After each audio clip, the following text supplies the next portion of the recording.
Okay, kwa majina naitwa Ebeard Oswald, mwandaji wa Sanaa Pesa Festival.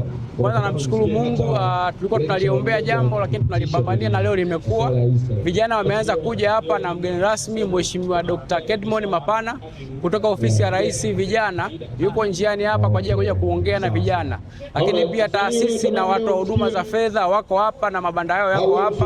Kwa hiyo ambao unaniangalia huko mtaani, sogea eneo la tukio uje upate burudani, lakini pia uje ujifunze.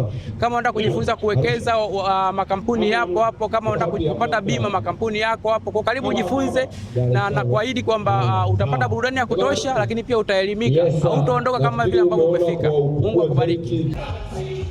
Naitwa Gwelino Wisa, ni afisa mwandamizi wa mfuko wa taifa wa bima ya afya NHIF, afisa wanachama, lakini pia ni mkuu wa idara ya wanachama ofisi ya NHIF Kinondoni.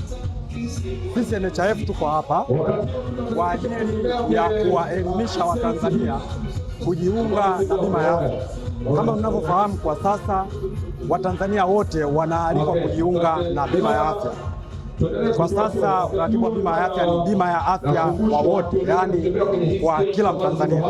Kwa sisi ni moja kati ya wadhamini wa Sanaa Festival. Kwa hiyo tumekuja hapa kuwaelimisha Watanzania wote, awe ni mwajiriwa, awe mtu ambaye anafanya shughuli zake, wanaalikwa kuja hapa kwa siku zote ambazo tutakuwepo hapa kuanzia tarehe 22 mpaka tarehe 24. Watanzania wote wanaalikwa kufika hapa ili waweze kujiunga na bima ya afya.